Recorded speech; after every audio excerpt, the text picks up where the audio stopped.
Hey everybody, we're just going to go through and do a little bit of a analysis of what's happening right now in the uh, in the election between Trump and Biden. It is 2:01 p.m. on the East Coast here of Wednesday, November 4th, and so we're just looking at how this is shaking out. So Arizona, 86% of the expected vote reporting, up by about 193,000. In Nevada, up by only 8,000, 86% reporting. Wisconsin's interesting, up by 21,000, 20,000 anyway. 99% of the expected vote reporting. So you have a pretty significant chunk of the electorate has spoken there. They're still going through some process before they call it. It may be that when you're within 1%, there's going to be a recount. Um, Trump has threatened to take a lot of this to the Supreme Court. Um, of course, right? It can't be simple, right? So, and hey, the stakes are high. They believe what they believe. I do not agree. I believe that it's been a terrible 4 years. I believe I'm a lot worse off than I was 4 years ago. I guess that's just me. I've actually literally worked with people dying of COVID. You know, maybe that's just me. Um, you know, I know people. I knew people who died. Um, but maybe that's just me. So most people have been affected by this. Almost a quarter million people have already died. Over 9 million people have contracted the disease. I've treated people who are have had other things related to the blood clots and things like that related to having this.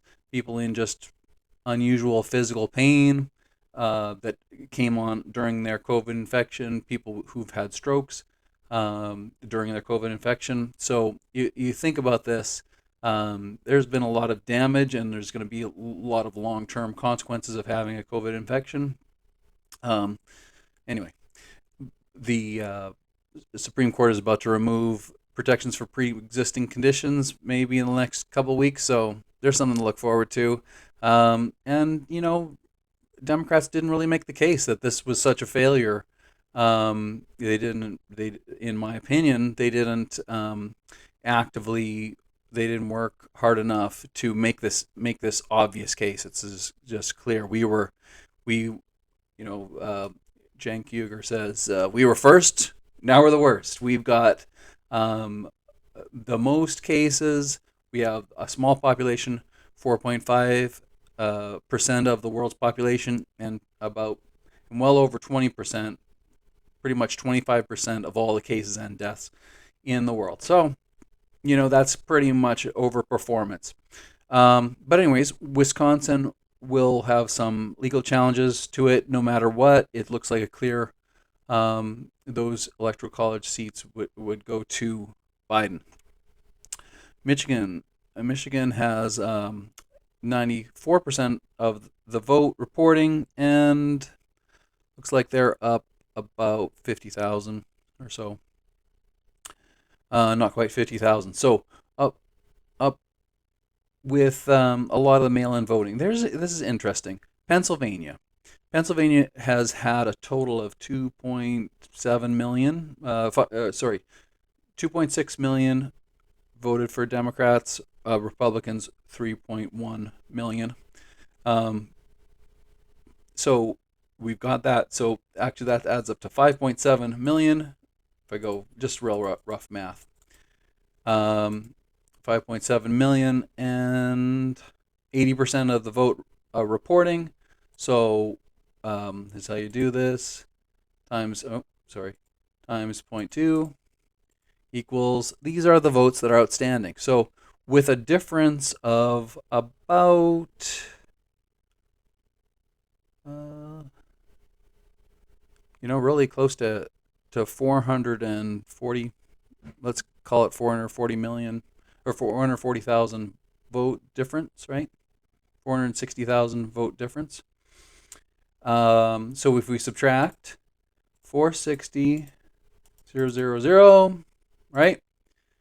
That's 680,000. You got to divide that by 2 plus the 480, and he has to win 820,000 of those outstanding, um, 1.1 something, over a million votes. He has to win about over 75% of those votes. So if you think about that, this is pretty significant. So, what is it? 57,000,000, okay, times 0.2. So out of those 114, right? So 1,140,000. So that would be pretty difficult to manage, I think. But North Carolina coming in about 120, no, 80,000 votes. Trump's ahead, 80,000 votes. And in Georgia, interestingly enough, so this is 95% reporting. This is 93% reporting. Well, where is it reporting? If you go into Georgia, and you've got some pretty big areas: Liberty County, Sumter, Macon, all these areas around here. So, and Fulton County, apparently that's where they had the water main, or some pipes broke near some ballots, so that will slow things down a little bit. But when you look at it, 72% of, oh, look at that, it's 95% reporting now. So there we go. We've got that. So we're at 227 to 213. If everything stopped now with just the way everything is, if you just took who's up right now, it'd be a win for Biden. But that's not where you don't stop a football game with 5 minutes left in the fourth quarter. We're not even there, right? So we're not to the end. You count all the votes, and that's essentially where we are. Here's some interesting calls recently. Maine, 3 of the 4 electoral votes in Maine, it gets divided, and they go to Biden. And Nebraska also has divided. 4 of the 5 electoral college votes will go to Trump. So there you go. It's kind of a wash between the two of them. I mean, and one extra one for Trump overall between these two states. Otherwise, if you're looking around and you're looking at 99% reporting, 92, you're pretty much all these places that have been called are by wide enough margins that the vote is very clear that they're going to do this. This is, there's a lot of these red states. They went pretty strongly for Trump, but other places, in the end, we're looking at what, almost 3 million vote, a popular vote lead for Joe Biden. So just think about this: if it were a chance that Trump won the popular vote, but didn't win the electoral college, say that was the situation, how long do you think that would stand? It wouldn't stand, would it? I mean, so this is really what we're looking at. We're looking at a lot of structural benefits to Republicans who are going through this, and does this look very similar to 2016? Well, certainly last night, very disappointing to watch those election returns. But we were talking about the red mirage, and then a blue shift, because what more, or it's supposed that more Democrats were cautious about the coronavirus. A lot of people on the right have been convinced that it's really not a big deal. It's more important to show that big win on election day, or at least, but they put it right in the middle, right where it's stealable. So we just can't let them do that. I mean, this is not, it's not open for debate. Every vote is counted. Every vote is legal. DeJoy, the head of the post office, has stood in the way of a lot of things. Maybe he has to do a lot in order to make it not function very well. But in 28 states, a few screw ups by the post office can actually cause a lot of problems because those states won't recognize that. They won't postmark it on the date of the election. Bunch of problems that way. So they refused, the U.S. Postal Service under DeJoy refused to do a sweep of post offices to make sure there weren't ballots sitting around that had already come in that needed to be postmarked but weren't postmarked. So all these shenanigans, you've got to look at it from one of the pundits had talked about clean hands principle, right? So if you're going to go in to the Supreme Court or any court and say, "Oh, look, how can we accept these ballots? They came in after the deadline." Well, okay, the clean hands principle asks whether your hands are clean in this. Did you try to make it difficult for the U.S. Postal Service to be able to do this? Your purpose was to screw up the election, then you screwed up the election, and now you're suing to get some benefit, but you did it. You screwed up the postal service in order to do this, you know, attempt to win the election through shenanigans. So we're not going to allow you to have a coup here. This is, the courts will look at this and they'll go through it. Unfortunately, Amy Coney Barrett is that sixth vote. 6 out of 9 are at least right wing, and most are pretty radical on this whatever serves me originalist. As long as it serves the Republican Party, I can twist myself in a knot to find a way to justify it. So this is what we're looking at. We're looking at in terms of how do we get through this process. Well, today we just wait a little bit. It looks like Joe Biden will squeak out a win. Good chance. So if he squeaks out a win, he will get these, especially Arizona. That's helpful. Hasn't gone to a Democrat in a very long time. Nevada is not coming in as strong in Las Vegas area that it's usually a Democratic stronghold in Nevada. But look, it's very very possible. Clark County,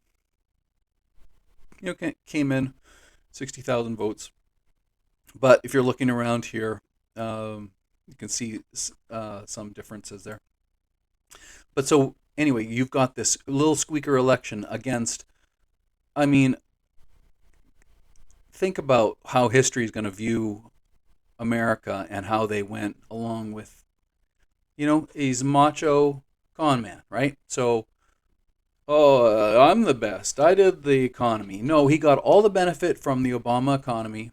That arc was going up. It was had been slowing down before coronavirus. Coronavirus came, knocked that down. Significantly. We lost 20 million private sector jobs in 1 month. The economy really tanking, and you've got some recovery since then. Oh, but if you start from 100 and you go down 50 and then you go up 30, that's not back up to 80. That's up 30 from 50, right? So that's really 65. So you can have a significantly lower GDP after this kind of total screw up. So if you were to get out there and say, look, these were the things we wanted to do, instead of,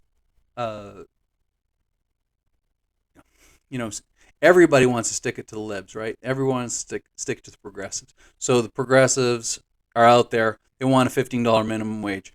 Joe Biden comes along and says, yeah, we could have a $15 minimum wage. I kind of support that. communist, socialist. It's crazy. Oh my God, he's just crazy. You mean a living wage for people? That's crazy. Look, you can get out there and be a little bit more forceful with this stuff. And by the way, you got the biggest screw up in American history. Huge drop in GDP. If just on that alone, if you don't have to keep qualifying everything, saying, "Oh well, it was really coronavirus that hurt this." No, the economy was flattening out under Trump before coronavirus. So you can watch that curve go. Obama created more jobs in his last 4 years than, well, I mean, Trump has actually, the numbers have gone down, right? I mean, we've lost a bunch of jobs. So in every aspect, failure, failure, failure. But what we fail to recognize is that Democrats are not very good at politics, right? Do I vote Democratic? I vote Democratic every time. But it's just because I vote for a progressive in the primary and then I vote Democratic. It's pragmatic. There's really no chance of success under a Republican. You're gonna see a lot worse things happening under Republicans. They all get together, so that's something we don't do as well, right? So they're gonna blame progressives for this loss. Come on, everybody's unified. We all try to get out there. We all voted. Record voting. Over 65% of Americans voted this election. It's a record, but it's pretty paltry. It's pretty, um, essentially, you shouldn't be proud of a 65%. If you wouldn't be proud of it on an English paper, you can't be proud of it in the greatest country on earth. Is what you say? Give me a break. It's not, you know. So here we are. We're in this crazy. We're in this red mirage. Hopefully, looking at this blue shift, watching these numbers coming in, watching this stuff change, and look at that. I mean, very good chance we've got a unfortunate result, and already, there's not anybody dancing at the Joe Biden headquarters. I mean, if they win, everybody's going to say how brilliant it was to not bring Obama out till the last week of the election, not to have our star players, not to hide Alexandria Ocasio Cortez in the closet so she can't talk. We don't want to have all these ideas out there. We just want to have, we want to put this guy up, this milk toast guy, and he's certainly not a socialist, not in any way. But they were going to call him a socialist anyway, so they called him a socialist. And Latin Americans from primarily, I think, from Cuba and Venezuela, who have some experience with communism, they just bought this hook, line, and sinker. So you've got a bunch of lies coming, just about Joe Biden here, saying, "Look, this guy, he's a socialist, he's a communist." I saw so many people before the election say, "Well, I just really can't live in a socialist or a communist world." It's like, where does this come from? This guy is not. I mean, and the furthest into socialism anyone dare to tread is a little bit of Bernie Sanders, who's a democratic socialist, which means he wants some social programs. He wants a lot of support for people, free education, a living wage, Medicare for all, a bunch of these very, sensible ideas, right? And where, Trump will want, to take away your protection for pre-existing conditions and we're right in front of you. But he signed an executive order to that he wouldn't, that he would protect that. So that's an executive order. So, no voting required, and no action required. He's literally taking it to court right now. His administration is literally trying to undermine that right now. So as a Democratic Party, your consultants are bad. You have to try to figure out what you're doing about that. Are you gonna stand up for Americans? Are you going to keep playing corporate politics? Probably, right? So very interesting night. It's still happening. here we are. It's 2:21. Just keep your fingers crossed. Don't lose hope. And by the way, when they try to blame Bernie Sanders for this, you know, you just can't have much of that. It's just a bunch of nonsense, right? So, anyways, if you are looking to watch this happen, check out the site abcnews.go.com, the elections, and you'll see that they're breaking everything down. This gets pointed to from a bunch of folks. Really interesting. So, go ahead and crunch the numbers on this thing. For some reason, they're not calling Wisconsin, even though it's up by over 20,000 votes. So it looks like it's going to be a very slim Biden win.